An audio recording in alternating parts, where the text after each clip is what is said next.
Hello students, hope you all are doing well. In this video today we will continue our third chapter, two stories about flying.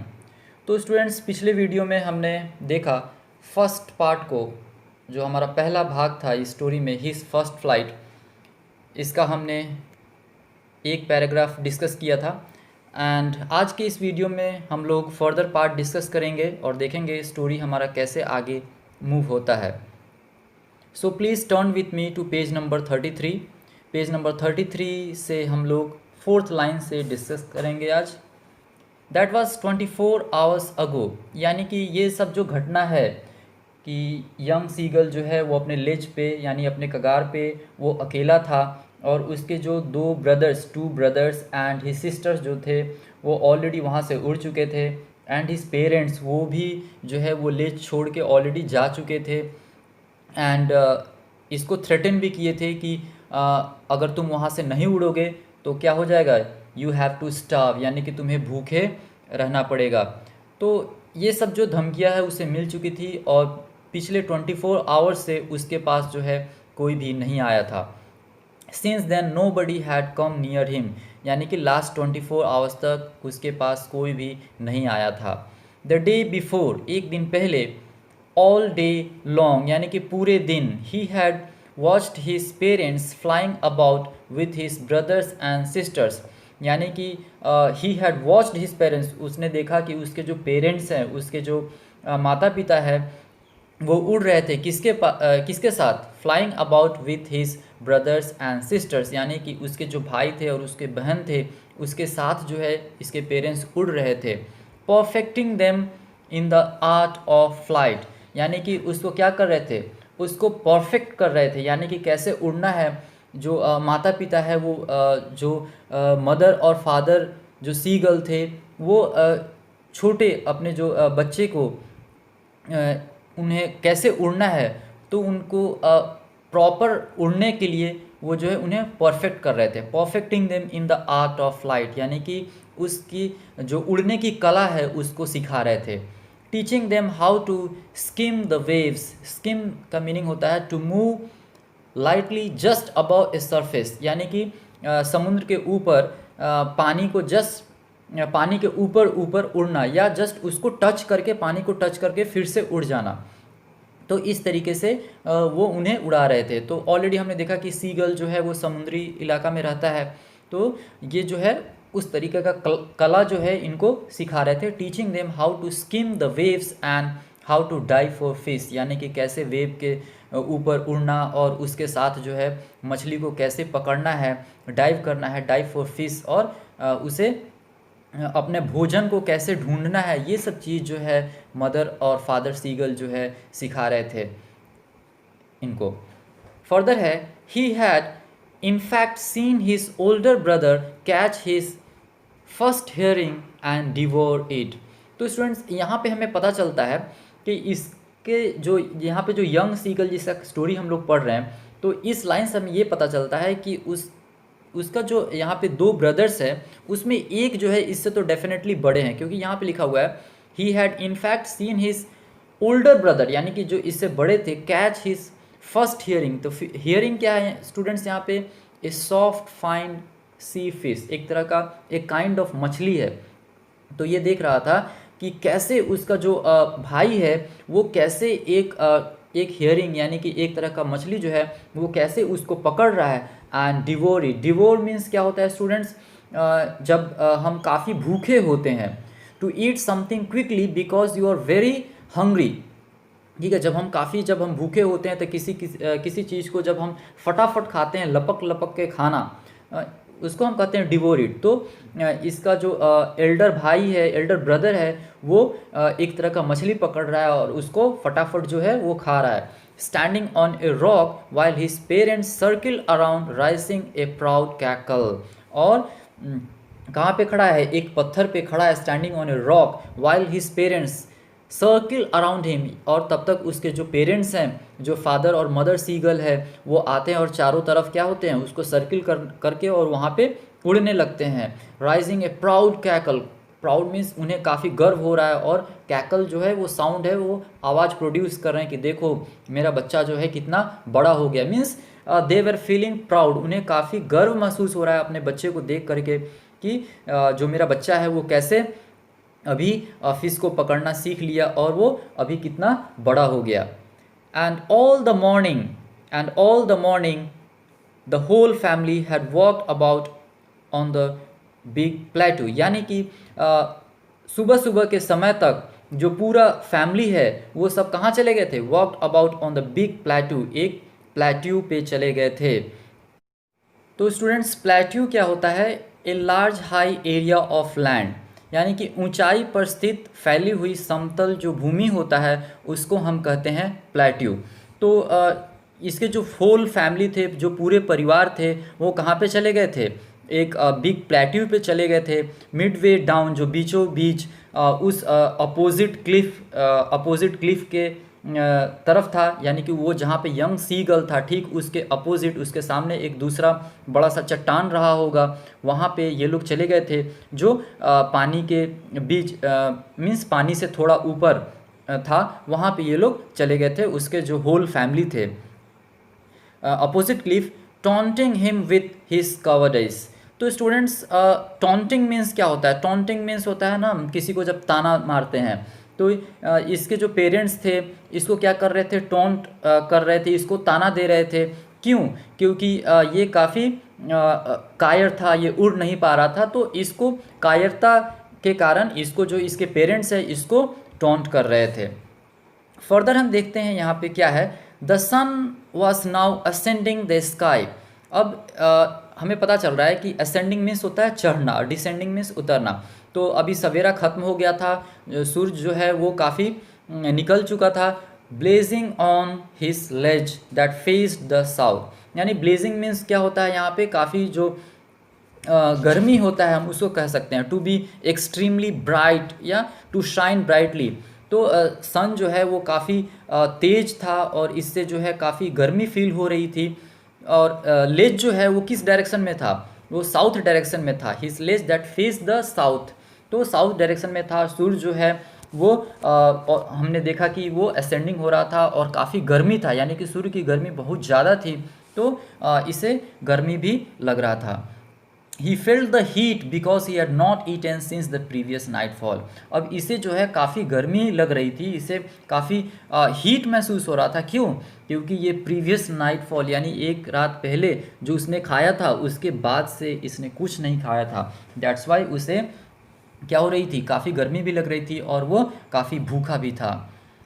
He stepped slowly out to the brink of the ledge and standing on one leg with the other leg hidden under his wing। अभी यहाँ पे ये क्या कर रहा है, he stepped slowly out to the brink, यानी कि वो धीरे से ब्रिंक यानी बाहर आता है, वो कगार पे आता है, लेज पे आता है, and standing on one leg, और वो क्या करता है, एक पैर पे खड़ा हो जाता है और एक पैर को अपने बॉडी के अंदर वो रख लेता है। With the other leg hidden under his wing, यानी एक पैर को वो अपने विंग्स के अंदर जो है अपने विंग के अंदर उसको छुपा लेता है। तो यूजुअली हम देखते हैं, आपने देखा होगा कि बर्ड्स जो है जब वो पर्च करते हैं, जब वो सोते हैं, तो यूजुअली एक पैर पे वो ऐसा रख के सोते हैं। तो ये क्या कर रहा है, ऐसा एक्ट कर रहा है, एक पैर को अपने पंख के अंदर छुपा ले रहा है। ही क्लोज्ड वन आई, और अपने एक आँख को वो क्या कर लिया, बंद कर लिया। देन द अदर, यानी उसके बाद जो है वो दूसरा आँख भी बंद कर लेता है। Now we will see page number 34 में हम देखेंगे क्या है, and pretended to be falling asleep, और वो प्रिटेंड कर रहा है, प्रिटेंड मीन्स ऐसा दिखावा कर रहा है कि वो क्या कर रहा है, वो सो रहा है। Still they took no notice of him, लेकिन फिर भी उसके जो पेरेंट्स थे जो अपोजिट वहाँ पे क्लिफ पे थे, अपोजिट जो प्लेट्यू पे थे, वहाँ से इसको देखने की वो लोग कोशिश नहीं कर रहे थे। Still they took no notice of him, यानी कि कोई भी ध्यान नहीं दे रहे थे, इसके तरफ कोई भी नहीं देख रहा था। He saw his two brothers and his sisters lying on the plateau dozing with their heads sunk into their necks, यानी कि वो क्या देख रहा है, he saw his two brothers, यानी उसके जो दो भाई थे, and his sister, और जो बहन थी, lying on the plateau, जो कहाँ पे थे? प्लेट्यू पे थे। डोजिंग, डोजिंग मीन्स क्या होता है? टू स्लीप स्लाइटली, यानी हम कहते हैं ना झपकी लेना। तो काफ़ी हीट था और वो लोग वहाँ पे ऐसी थोड़ी सी झपकी ले रहे थे। With their heads sunk into their next, यानी कि जो उनका सिर था, जब वो लोग सोते हैं, जब वो रेस्ट करते हैं तो उनका जो सिर होता है वो गर्दन के अंदर वो लोग क्या कर लेते हैं, अंदर डाल लेते हैं। तो ऐसा लग रहा है कि उनका जो हेड है वो गर्दन के अंदर जो छिप गया है, sunk into their necks. His father was peering the feathers on his white back, और उसके जो फादर थे वो क्या कर रहे थे? पीरिंग, पीरिंग मीन्स क्या होता है? Making an effort to maintain feathers, यानी कि आपने देखा होगा कि बर्ड्स जो है वो क्या करते हैं, अपने बीक से अपने फेदर्स को क्या करते हैं, उसको संवारते हैं या उसको साफ करने की कोशिश करते हैं, उसको प्रॉपर करने की कोशिश करते हैं। In the same way his father was pairing the feathers on his white back, और उनका जो बैक पार्ट था, जो पीछे वाला पार्ट था, वो कैसा था? वाइट कलर का था। तो उसको वो क्या कर रहे थे? पेयरिंग कर रहे थे। Only his mother was looking at him, तो इसके तरफ कौन देख रहा था? एटलीस्ट उसकी जो माँ थी वो अपने बच्चे की तरफ, यानी कि केवल उसकी माँ ही जो थी वो यंग सीगल की तरफ देख रही थी, बाकी कोई दूसरा कोई नहीं देख रहा था। Okay, no one was looking at him. She was standing on a little high hump on the plateau, तो उसकी माँ जो है वो कहाँ खड़ी थी? Standing on a little high, जो थोड़ा सा ऊंचा एक हम, थोड़ा सा निकला हुआ जो पार्ट होता है उसको हम कहते हैं हम। तो प्लेट्यू में पे ही एक निकला हुआ पार्ट, कोई पत्थर रहा होगा जहाँ पे उसकी माँ जो है एक ऊंचे पत्थर पे वहाँ पे खड़ी थी और वहाँ से वो देख रही थी। हर वाइट ब्रेस्ट थर्स्ट फॉरवर्ड, तो वहाँ पे वो खड़ी थी और देख रही थी, तो उसकी मदर का जो वाइट ब्रेस्ट था वो सामने की तरफ थर्स्ट, यानी बाहर की तरफ निकला हुआ था, thrust forward. Now and again she tore at a piece of fish that lay at her feet. Now and again, तो स्टूडेंट्स ये क्या है? एक फ्रेज है, नाउ एंड अगेन, इसका मतलब होता है फ्रॉम टाइम टू टाइम। तो देख रहा था कि उसकी मदर क्या कर रही है, time to time she tore at a piece of fish, यानी कि उसके पास क्या था? एक मछली था और उसको वो क्या कर रही थी? फाड़ रही थी, यानी कि जब बर्ड्स जो हैं वो अपना शिकार करते हैं तो क्या करते हैं? उसको आराम से कभी कभी जब उनको मन करता है तो उसको खाते हैं। इन द सेम वे यहाँ पे उसकी मदर जो क्या कर रही है, कभी कभी उसके पास एक मछली था, उसको फाड़ती थी और उसको खा रही थी। That lay at her feet, यानी उसके पंजों में था। And then scrape each side of her beak on the rock. Scrape means क्या होता है? डिस्कार्डेड एज यूजलेस, यानी कि आपने नोटिस किया होगा कि बर्ड्स जो हैं जब वो खा लेते हैं तो अपने बीक को क्या करते हैं? किसी भी चीज़ पे, पत्थर पे या कहीं भी उसको पोंछने की कोशिश करते हैं, उसको क्लीन करने की कोशिश करते हैं। हम लोग हैं तो हम क्या करते हैं? हम ब्रश कर लेते हैं या हम हाथ से साफ़ कर लेते हैं, बट दे वो क्या करते हैं? किसी भी चीज़ से, पत्थर से या पेड़ पे जहाँ भी बैठे रहते हैं, उसको किसी टहनी से अपने बीक को साफ करने की कोशिश करते हैं। तो इन द सेम वे उसकी माँ जो है वो क्या कर रही है? And then scrape each side of her beak on the rock, यानी रॉक पे अपने बीक को वो साफ कर रही है। The sight of the food maddened him, यानी ये जो नज़ारा था, ये सब चीज़ देख करके ये जो यंग सीगल है वो बिल्कुल जो है वो पागल हो जाता है। How he loved to tear food that way, यानी कि वो इमेजिन कर रहा है कि उसकी माँ जो है जब भोजन उसके लिए लाती थी तो वो कैसे खुद से वो क्या करता था? उस मछली को या भोजन को वो कैसे फाड़ता था, वो कैसे खाता था?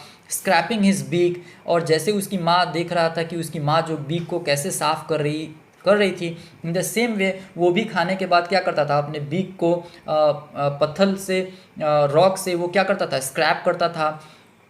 Now and again to whet it, whet it means क्या होता है? टू शार्पन, यानी कि उसको शार्पन करने की कोशिश करता था। तो ये सब कुछ देख करके वो जो है काफ़ी विचलित हो रहा था, और इसका जो नज़ारा था वो देख करके वो बिल्कुल पागल हो रहा था। आगे है गा गा गा गा गा गा, he cried begging her to bring him some food, यानी कि ये जो यंग सीगल है वो बेचारा बहुत ही भूखा है, तो वो क्या कर रहा है? बेग कर रहा है, यानी कि भोजन के लिए वो भीख मांग रहा है। गा गा गा, ऐसा वो रो रहा है और वो भोजन के लिए अपनी मदर से क्या कर रहा है? भीख मांग रहा है। आगे है गाओ कोला, she screamed back derisively but he kept calling plaintively, and after a minute or so he uttered a joyful scream. गौ कोला तो ये नेचुरल है कि जब वो मदर से वो गागा करके वो बेक कर रहा था भोजन के लिए, तो माँ का जो दिल है वो पिघल जाता है और वो जो है आवाज़ करती है गौ कोला, सी स्क्रीम, वो भी ज़ोर ज़ोर से स्क्रीम करने लगती है, आवाज़ करने लगती है। बैक डिराइसिवली मीन्स ये यानी कि आवाज़ कर रही है कैसा, मॉक कर रही है, कि उसको चिढ़ा रही है कि देखो तुम उड़ नहीं पा रहे हो, तुम एकदम कायरलेस हो, तुम्हारे पास करेज नहीं है। तो ऐसा मॉकिंग करता हुआ जो है आवाज़ निकाल रही है। But he kept calling plaintively, लेकिन वो जो है वो हिम्मत नहीं हारता है, वो जो है एकदम सॉरोफुली यानी दुख के साथ, उसके दिल में क्या था, काफ़ी दुख था, वो भूखा भी था, तो वो हिम्मत नहीं हार रहा है, फिर भी वो सॉरोफुली जो है वो आवाज़ निकाल रहा है। And after a minute or so he uttered a joyful scream, लेकिन थोड़ी ही सेकेंड्स के बाद यानी थोड़े ही मिनट के बाद वो क्या करता है, एक जॉयफुल स्क्रीम, एकदम खुशी भरा एक जॉयफुल जो है एकदम स्क्रीम आवाज़ निकालता है, चिल्लाने लगता है।